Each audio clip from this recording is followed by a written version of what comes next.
Today, we're interviewing Makenna Nickens with the Missouri Coalition for the Environment. Hi, Makenna. Hi. Tell us a little bit about your background, how you became interested in environmental and climate issues. So I've been interested in environmental and climate issues pretty much as long as I can remember. I think the first time that I really got interested was during an assembly in elementary school. Somebody came in to talk about recycling and the rainforest. And then from then on, I was like, I have to be a part of this space.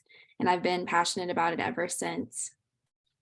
That's wonderful. Environmental rainforest, I mean, that's kind of exotic. And you bring that home to Missouri in some ways, I guess. Yeah. So tell us about your group, Missouri Coalition for the Environment. So, Missouri Coalition for the Environment is the oldest environmental action group in the state. We've been around since 1969. That is before the development of the Environmental Protection Agency, before the development of the Department of Natural Resources, or the Clean Water Act, or the Clean Air Act.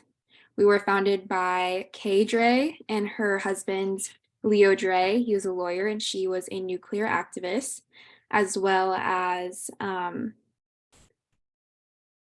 with Lewis and Louise Green, who were citizens in the St. Louis area, Barry Commoner, who was a scientist, and Alfred Kahn, who was a city planner. And the group came out of the hazardous waste that was left behind by nuclear testing that was done in St. Louis during World War II. So we have been around since then, and we've continued the work by we've continued to focus on hazardous waste and what was left behind by that, as well as sustainable food practices, clean water, clean air, policy, and we also fiscally sponsor other agencies that are smaller than us that maybe can't take the burden of all of those responsibilities as well as the work that they're trying to do. So we help other agencies by fiscally sponsoring them as well. So it's a long history. You've had a lot of background, and you work throughout the Missouri area. I think you were telling me you're in St. Louis, Kansas City, Columbia. Is that correct? Yes, all the way throughout Missouri. Our staff is located in St. Louis, Columbia, and Kansas City, but we work in South Missouri, North Missouri, all over the state, wherever we're needed. That's great. What brought you to the Climate Council? So I received an invitation from the Climate Council and I looked into some of the work that you guys do and how you are able to connect organizations. We've been around for a really long time, but we have come and gone from the Kansas City area just based on how we're able to support our mission. A lot of it has been focused in St. Louis, but we are really wanting to be a permanent space in Kansas City and do our work permanently here as well, just as much as we have in East and Central Missouri. So I saw how many organizations were a part of the Climate Council, and I felt like it would just be a really strong space for us to network and partner with other organizations and get out our mission and what we do. Well, we're very happy to have you with the council. What are your future plans? I mean, either you personally or the Missouri Coalition for the Environment. Where do you see that going in the future? So we have a lot of things that are ongoing. I mentioned that we have like a lot of different staff that does a lot of different things. We have staff that are continuing to advocate for hazardous waste cleanup in St. Louis and the areas where nuclear testing took place.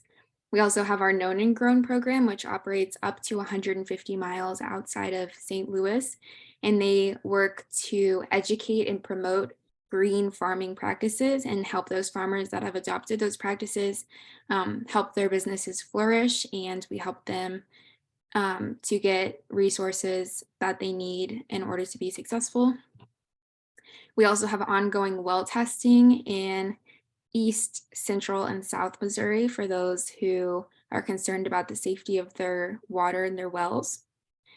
We have ongoing monitoring of CAFOs, which are concentrated animal feeding operations, and CAFOs produce an abundance of waste, and if not monitored properly, that can cause a lot of environmental issues and health issues. So we continue to do that.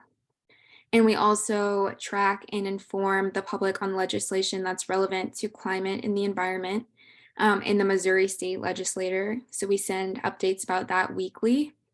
And um, we are continuing to work to get as many people active and engaged in that as possible. And here in the Kansas City area, we've kind of identified illegal dumping as something that we really want to focus on. So we've been working with other organizations who have done research and started to put together events. That is going to be one of our main focuses in the Kansas City area. But we are also just always here to listen to people's concerns and do anything that we can, whether that be educating the public on the concern, um, bringing it to a legislative level, a policy level if needed and if possible, or just spreading the word. Whatever it looks like, we want to do whatever we can to address citizens' concerns. I noticed a Chat for Change event come through our Action Hub recently. Is that an ongoing event for you? It is. Those take place yearly. We have one in Kansas City, one in St. Louis, one in Springfield, and one in Columbia. So here in Kansas City, this was our second annual Chats for Change.